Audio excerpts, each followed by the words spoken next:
quand le Fils de l'homme viendra, trouvera-t-il la foi sur la terre? Il y a un cri d'alerte, chers amis, aujourd'hui. La terre, aujourd'hui, nous crie que le retour du Seigneur va se faire. Comme je dis souvent, ça fait plus de 50 ans que je l'entends. Mais le Seigneur nous dit qu'il reviendra nous chercher. Et il dit qu'il se pose cette question, qu'il trouvera-t-il la foi sur la terre? Dans quel état Jésus trouvera-t-il l'Église lorsqu'il viendra la chercher? Quand on voit l'actualité aujourd'hui, on passe par tellement de choses.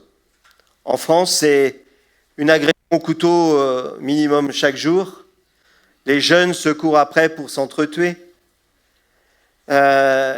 On s'insulte à tout va, on s'agresse sans compter. À l'échelle internationale, sont les guerres, vous avez vu comme moi, l'Iran, Israël, la Palestine. Et on voit, je regardais un petit peu la carte, on voyait l'Iran, Israël, le confetti Israël. Et entre tous ces violences qu'il y a autour, ou ces menaces qui sont là, la parole de Dieu nous dit aussi qu'Israël sera une pierre d'achoppement pour les nations. Et on peut lire à travers ces temps que nous vivons que oui, toutes ces choses nous sont annoncées dans la parole de Dieu et nous annoncent le retour du Seigneur. Et en même temps que ces choses se précipitent, ce dérèglement climatique où on passe, alors qu'on n'est même pas au printemps, on passe de l'été à l'hiver en à peine une semaine, nous lisons à travers tout ça que la terre est bien déréglée. Et que nous, chrétiens, nous qui connaissons le Seigneur et Sauveur, nous devons nous préparer et être alertés, en alerte en tout cas, pour dire au Seigneur, lorsqu'il pose cette question, comment trouvera-t-il l'Église lors de ce retour? Comme un aiguillon pour nous préparer. Pour ne pas être comme une certaine fable, la cigale et la fourmi, mais être de ceux qui sont ni cigales ni fourmis, mais qui marchent humblement avec notre Seigneur, qui mettent dans leur vie les priorités que la Bible nous enseigne, d'annoncer cette bonne nouvelle de l'Évangile pendant qu'il nous est temps, pendant que les temps sont favorables, pendant que nous pouvons encore le faire lorsque nous sommes là pour témoigner, pour aussi louer le Seigneur, de ne pas mettre d'autres choses à la première place, mais uniquement le Seigneur. Ne pas attendre que nous soyons dans des temps de persécution, parce que malheureusement, l'Église n'est jamais autant l'Église que lorsqu'elle est persécutée. Quelle triste nouvelle! Et lorsqu'elle est persécutée, qu'est-elle alors? On partageait cette semaine dans la Maison Vivante que nous ne pouvons pas être ni froids ni tièdes, mais seulement bouillants, parce que même les tièdes, Dieu les vomit. Cela doit nous alerter dans nos priorités. Aussi dans ce temps que nous partageons ensemble pour partager la louange, partager la parole de Dieu, de faire de ces temps-là des priorités. Parce que je dois être fortifié pour pouvoir résister en ces temps mauvais par lesquels nous passons. Et je ne veux pas être prophète de malheur en vous disant que ça ne va pas aller en s'arrangeant. Vous connaissez comme moi la parole de Dieu. Les temps deviendront difficiles. Mais nous devrions être là à muscler notre foi pour être bouillants afin de pouvoir tout surmonter. La question qui nous est posée ce matin, c'est quelle est la nature de notre foi? Quel est le degré de notre foi? Est-ce que je suis dans les bouillants? Ou est-ce que je suis un peu dans les tièdes ou dans les sympathisants? Non. Puissons-nous nous encourager pour être bouillants. Alors, on est face à des défis. Les défis de notre vie ne manquent pas.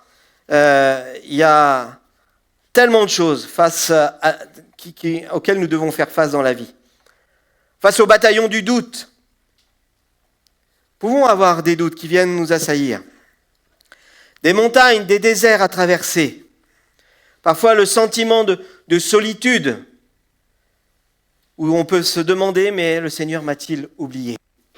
Il y a des choses que je porte depuis des années et qui parfois peuvent peser sur les épaules. Le Seigneur ne nous a pas oubliés. Alors arrête, et ce matin le Seigneur me disait encore, arrête de remettre même parfois en question plein de choses. Et certains vont même jusqu'à remettre leur salut en question parce que le Seigneur tarderait à répondre à quelque chose qui te tient tellement à cœur. Proclamons que nous sommes enfants de Dieu, vivants, puissants, et que l'ennemi est sous nos pieds. Que la puissance de l'ennemi a été anéantie lorsque Jésus a triomphé sur la croix de Golgotha.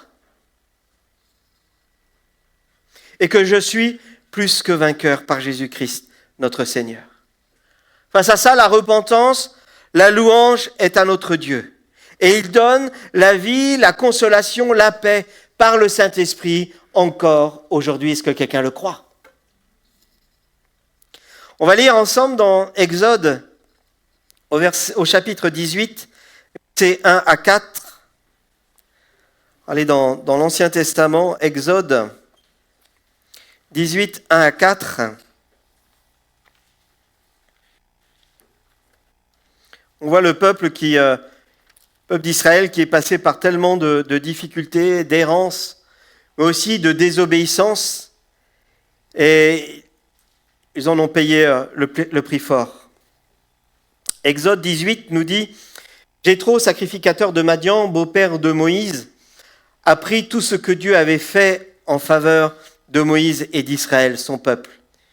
Il apprit que l'Éternel avait fait sortir Israël d'Égypte. Alléluia! Quelle bonne nouvelle! Le peuple est sorti d'Égypte, et ça se sait. La volonté de Dieu était que ce peuple sorte d'Égypte. Jéthro, beau-père de Moïse, prit Séphora, femme de Moïse, qui avait été renvoyée. Il prit aussi les 2 fils de Séphora. L'un se nommait Gershom, car Moïse avait dit « J'habite un pays étranger ». L'autre se nommait Eliezer, car il avait dit « Le Dieu de mon père m'a secouru et m'a délivré de l'épée de Pharaon ». Gardez en tête ces 2 prénoms qui sont forts de signification, on reviendra tout à l'heure.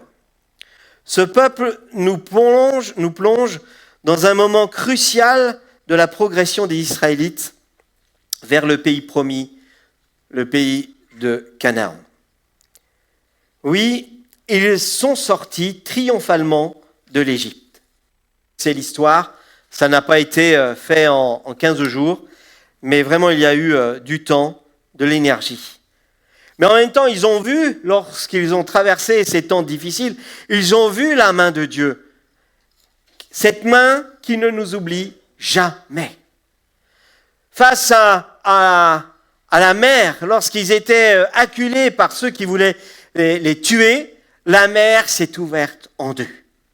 Alléluia! Imaginez, les Normands décident d'en mettre un coup sur les Bretons. Il y a des Normands parmi nous? Enfin, c'est une fiction, hein? Eh bien, la mer s'ouvre et on atterrit tous à Jersey. Incroyable. Hein? Il y a du duty free là-bas en plus, c'est bien. Incroyable. Phénomène incroyable. La mer s'ouvre. Imaginez cette mer incroyable et elle se referme lorsque tous les assaillants veulent les faire mourir. Fou. Dieu les délivre. Lorsqu'ils vont manquer d'eau, Moïse va frapper le rocher. Lorsqu'ils vont avoir faim, Dieu va les combler. La mer, donc je reviens, la mer est scindée en 2 pour leur passage à sec et ils ont vu tellement de miracles en Égypte sous la direction et la conduite de Moïse parce que Moïse était choisi de Dieu, loin de Dieu. Ce que je voudrais te dire ce matin, c'est que tu es choisi par Dieu. Dieu choisit de nous oindre par son esprit pour accomplir et vivre les mêmes choses que Moïse. Tu as cette même capacité, cher ami, d'être choisi de Dieu pour emmener des personnes qui, aujourd'hui, ont besoin de traverser des mers pour être emmenées vers la terre promise. Parce que tu es oint de Dieu, choisi par Dieu, pour ne pas être tué par l'ennemi, mais pour emmener dans la victoire de la délivrance qui appartient à Dieu lui-même. Moïse lui-même est un miracle. Un miracle depuis sa naissance. Ça, c'est une des histoires auxquelles on partage aux enfants dès le plus jeune âge, parce que c'est tellement beau. Un petit bébé qui naît. Elle est superbe, cette histoire, non? Elle est magnifique, hein? Et puis, il est accueilli, la fille du pharaon, c'est formidable. Il va pas être mangé par les crocos. On fait ça aux enfants, hein, les crocos. Non, mais c'est horrible, hein, en vrai. Ce Moïse, il devait être tué. Ce Moïse, il devait se noyer. Ce Moïse, il devait être mangé par les crocodiles. Ce Moïse, il devait être esclave, la destinée de Moïse, elle est catastrophique. Mais Dieu, qui l'a choisi, n'a pas permis que pour ce Moïse, ce soit la mort. Mais il a utilisé même ses adversaires pour prendre soin de lui. Est-ce que quelqu'un croit aujourd'hui que lorsqu'il est choisi de Dieu, lorsqu'il est conduit par le Seigneur, Dieu peut même utiliser nos ennemis pour prendre soin de nous? Parce qu'à Dieu, rien n'est impossible. Ce qui paraît impossible aux hommes est possible à Dieu. Moïse est tiré de plusieurs dangers. Les massacres des garçons en Égypte, les crocodiles, la noyade du Nil, la fuite dans le désert chez les Madianites, les bandits, etc. Vous pouvez relire ces passages. Il n'a pas été oublié par Dieu. Par contre, pendant ces moments-là, il a pu regarder en disant, mais tu m'épargnes pas là, hein? Tu as dit que tu serais avec moi, mais en attendant, heureusement, parce que les épreuves ne manquent pas. Il a vécu les défis du désert. Et Moïse pourrait nous parler aujourd'hui de tout ce qu'il a surmonté dans le désert, mais aussi de tous les moments où la main de Dieu l'a secouru, même parfois, qu'on pourrait dire, au dernier moment. Mais Dieu a été présent dans tous ces moments. Hébreux 11, au verset 23, on nous dit, c'est par la foi que Moïse, à sa naissance, fut caché pendant 3 mois par ses parents, parce qu'ils virent que l'enfant était beau et qu'ils ne craignirent pas l'ordre du roi. C'est par la foi que Moïse, devenu grand, refusa d'être appelé fils de la fille de Pharaon, aimant mieux être maltraité avec le peuple de Dieu que d'avoir pour un temps la jouissance du péché. Regardant l'opprobre de Christ comme une richesse plus grande que les trésors de l'Égypte, car il avait les yeux fixés sur la rémunération. C'est par la foi qu'il quitta l'Égypte, sans être effrayé de la colère du roi, car il se montra ferme comme voyant celui qui est invisible. Waouh! Moïse se trouva ferme, voyant celui qui est dans l'invisible. Est-ce que ça nous parle à nous ce matin? Hébreux 11 nous parle d'être dans la foi, de marcher dans la foi. C'est l'espérance de croire que les choses vont venir, parce que Dieu est au contrôle. Alléluia! Ce Moïse est un exemple pour nous. Il est resté ferme, même contre une évidence. Il pouvait rester à l'abri, profiter des jouissances.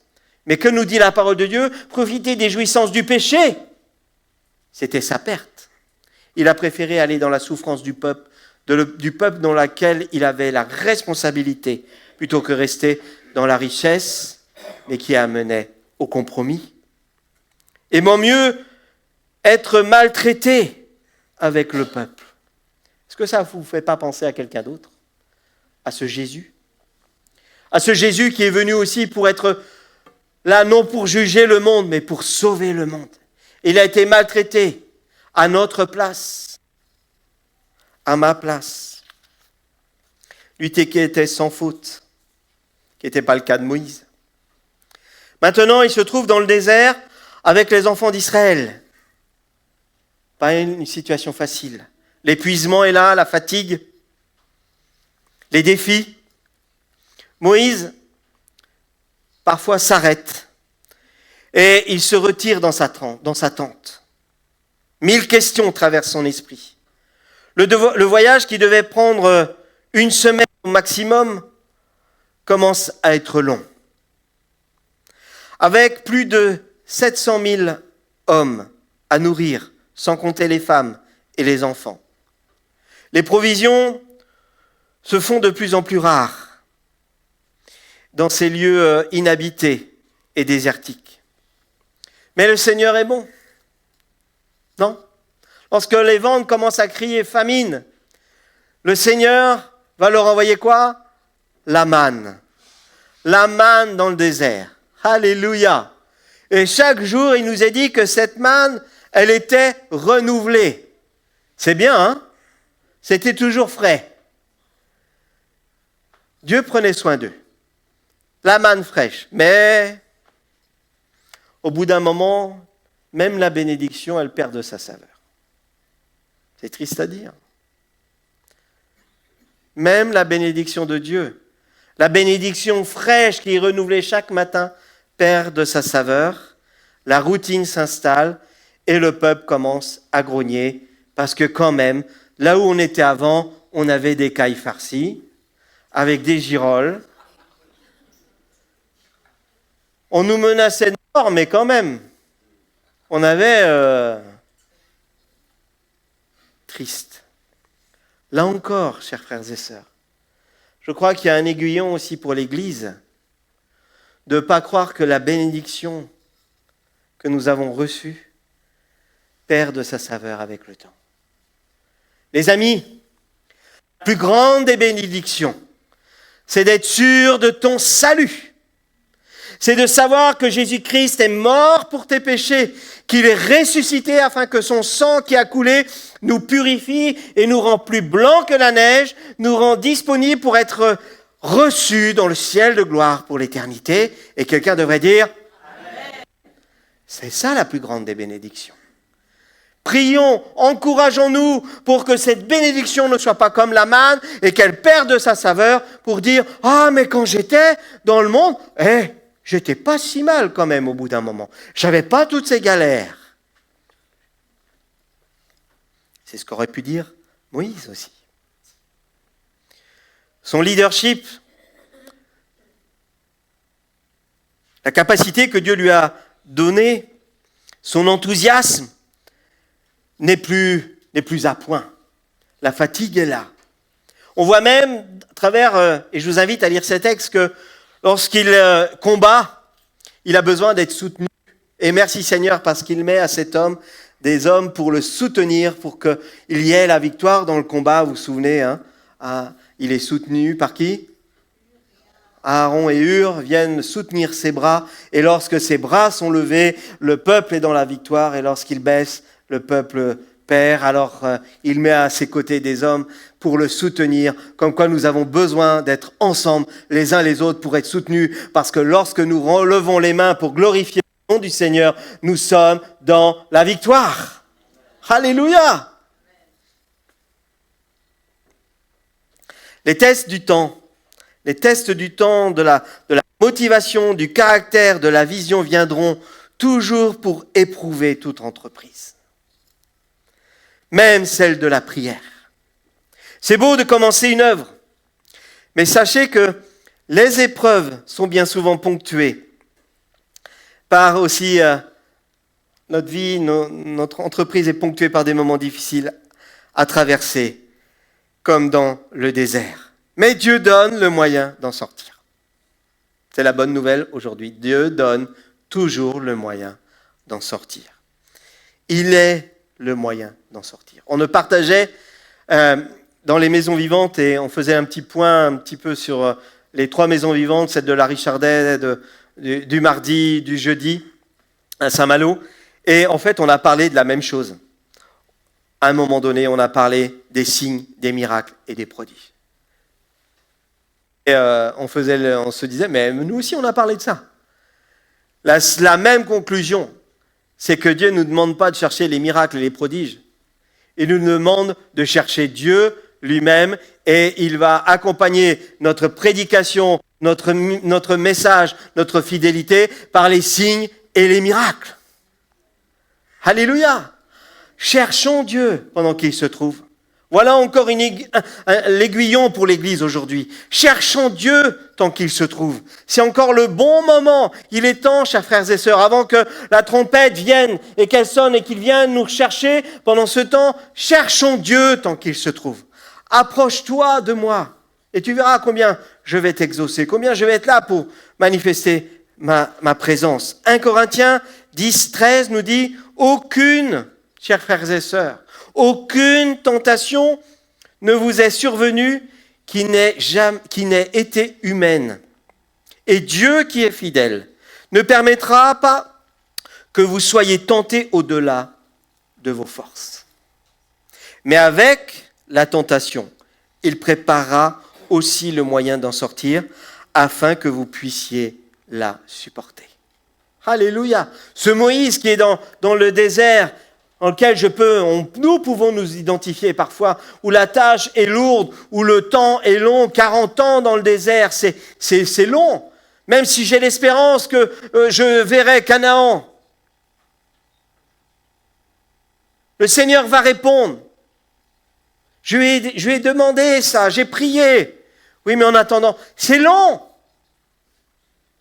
Alors je m'appuie sur la parole. Aucune tentation ne vous est survenue qui n'ait été humaine. Et Dieu, qui est fidèle, ne permettra pas que vous soyez tentés au-delà de vos forces.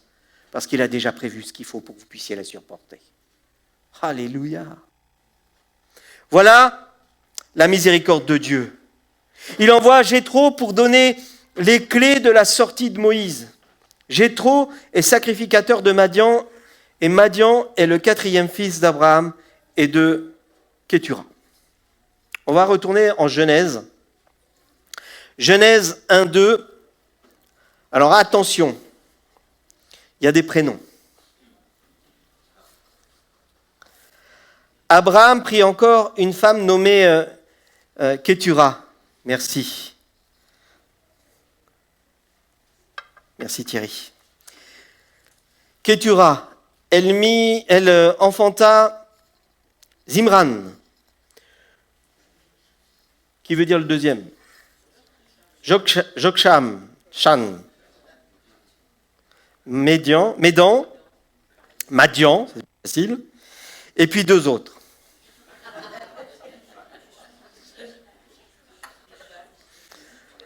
Quand on est dans les généalogies, des fois il faut s'accrocher. Je voudrais attarder sur Madian. Madian, puisque Jéthro est sacrificateur de Madian, Madian veut dire celui qui voit dans les ténèbres. Ce Jéthro, il est à côté de Moïse, et il vient parce qu'il a une faculté de voir quelque chose que les autres ne voient pas. Et lorsque ce Moïse peut avoir la charge lourde, Dieu envoie Jéthro pour venir le soutenir. Il est à un poste important. Il est celui qui voit lorsque là on ne voit pas. Il a cette capacité de voir dans les ténèbres, a cette capacité de résoudre les problèmes insolubles. Il voit facilement ce qu'il doit être fait, même dans les pires moments. Et vous savez, Dieu est bon parce qu'il nous donne aussi cette même capacité, par le Saint-Esprit. Ça s'appelle le discernement.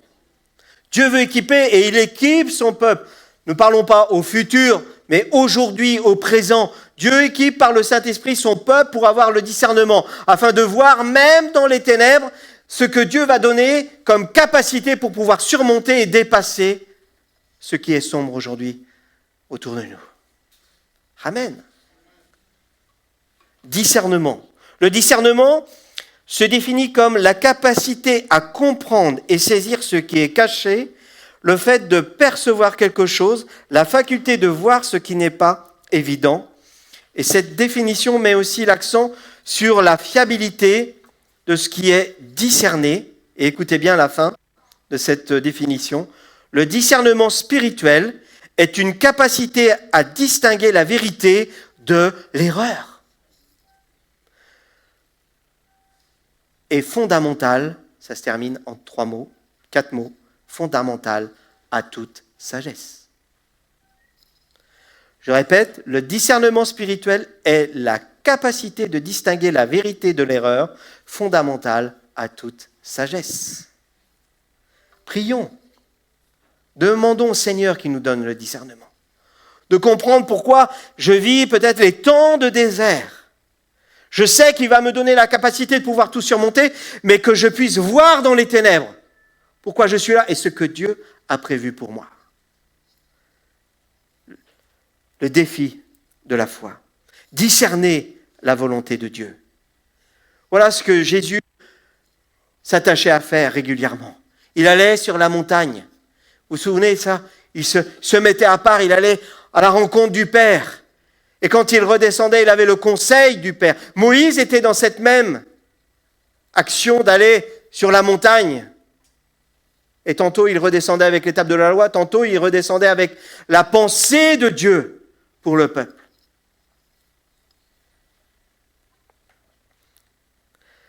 Romains 12, 2 nous dit « Ne vous conformez pas au siècle présent, mais soyez transformés par le renouvellement de l'intelligence, afin que vous discerniez quelle est la volonté de Dieu, ce qui est bon, agréable et parfait. »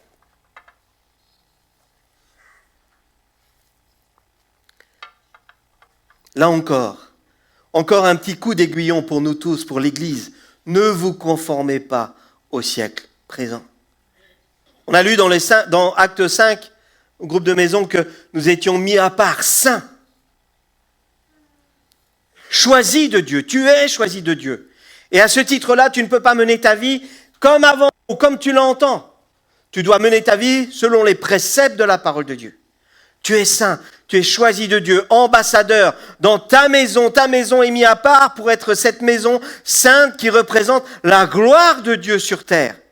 Et à ce titre-là, lorsque tu sors de ta maison, tu es le témoin, le grand témoin de ce Dieu véritable qui se laisse trouver encore aujourd'hui. Dans les conversations avec Moïse, Jéthro fait ressortir certaines difficultés que Moïse est en train de traverser. Et on peut s'identifier à ça. Il parle de cette santé précaire, de la maladie, de la souffrance. Il parle du travail assidu, mais qui est consumant, qui est épuisant. Peut-être ça parle à quelqu'un, ça. Il parle aussi de la situation conjugale, inréglée. Là aussi. Il parle aussi de la délégation du travail à une équipe solide. Là aussi, faire confiance, s'appuyer sur, pas évident. Enfin, la communication difficile avec ses coéquipiers. Moïse, lorsqu'il redescend de la montagne, il a beau parler au nom de Dieu, il y a un émetteur, mais il y a aussi un récepteur. Et le récepteur, des fois, n'est pas disposé à entendre. Et on a vu à travers toutes ces pérégrinations, ces épisodes, combien c'est compliqué. On va revenir à ce prénom. Premièrement, Gershom. Vous vous souvenez, ces deux prénoms? Il y a Jéthro qui vient avec les deux garçons. Et Moïse avait appelé Gershom parce qu'il habitait un pays étranger.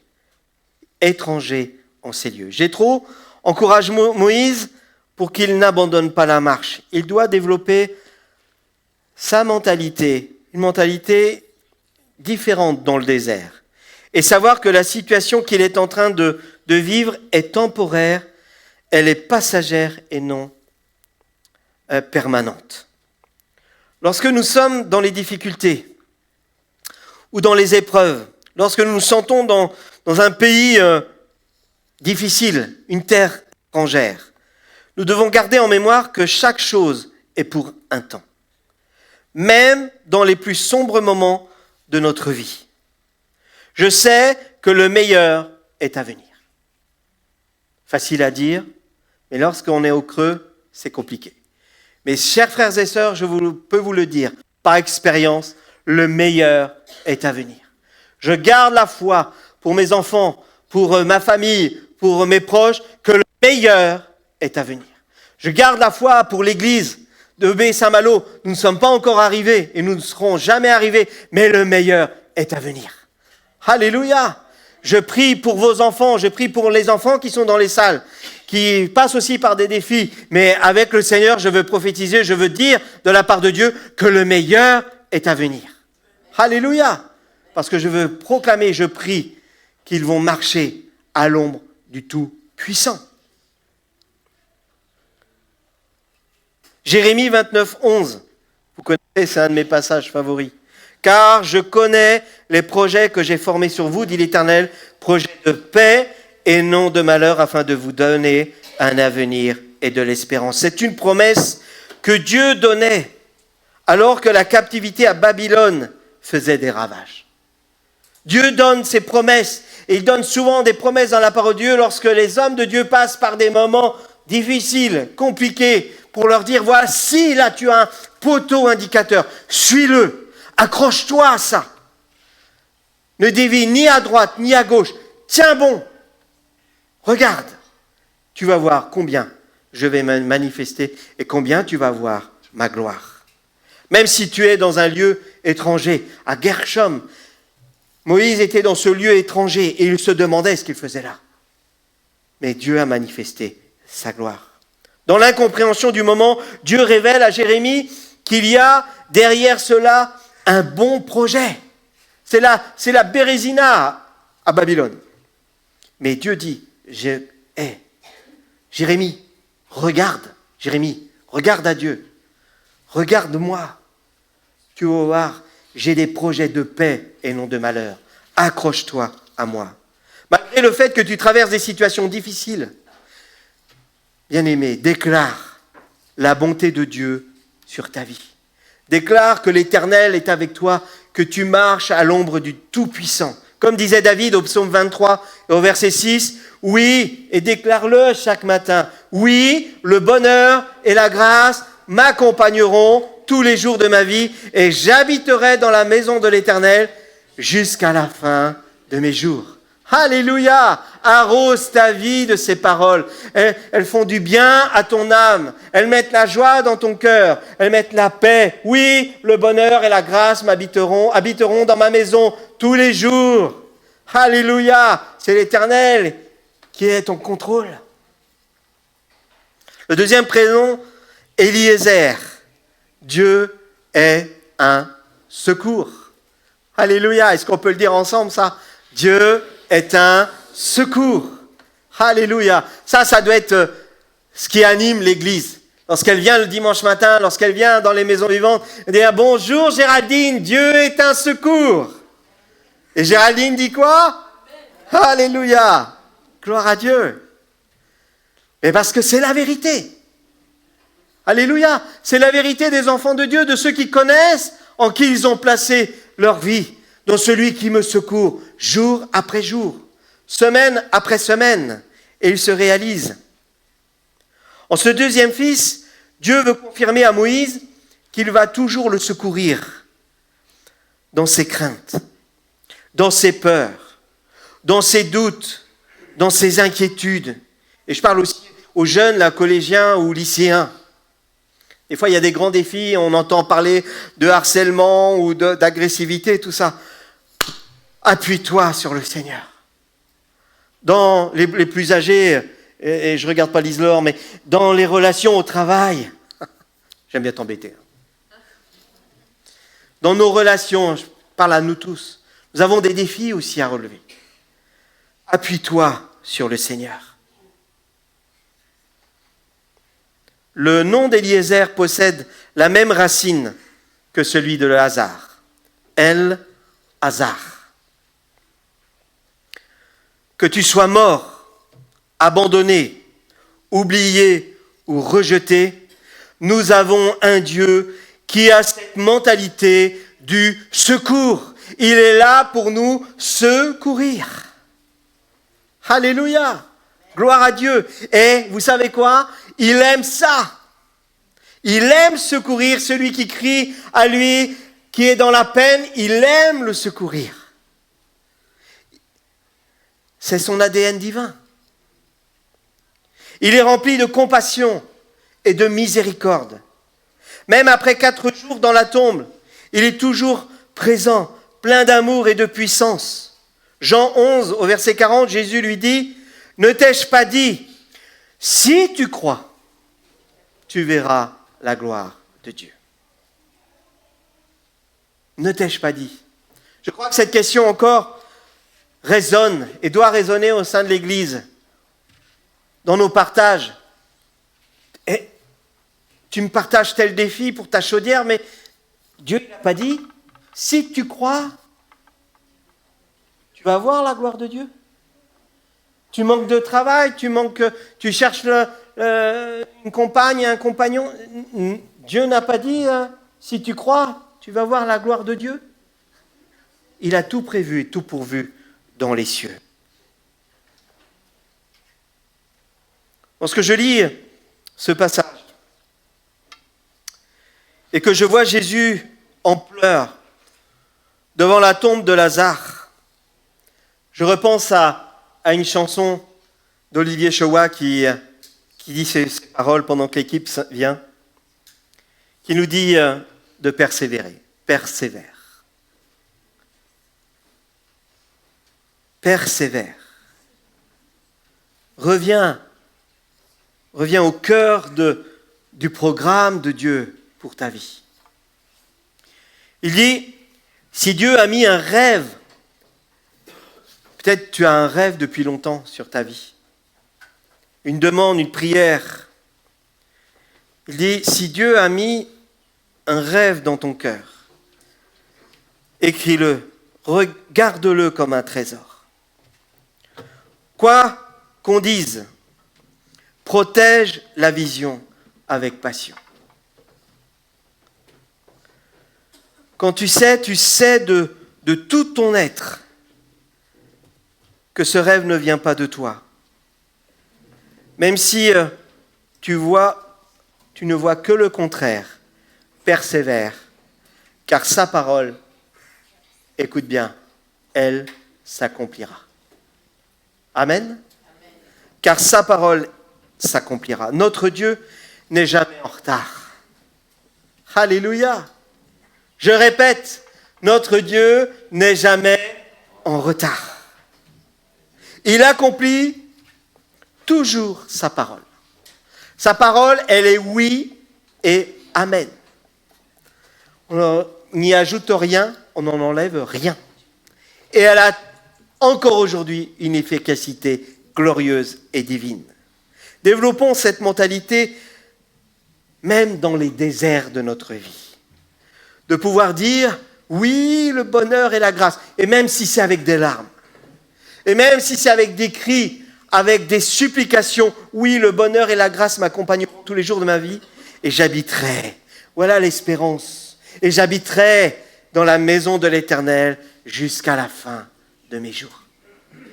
Tu peux même ajouter, et jusque dans l'éternité. Le pays de Canaan n'est pas loin. Et nous allons, et nous pouvons le posséder pour nous-mêmes, pour nos enfants, pour ceux qui sont autour de nous, pour ceux à qui aussi nous témoignons jour après jour de l'amour de Dieu. Alléluia.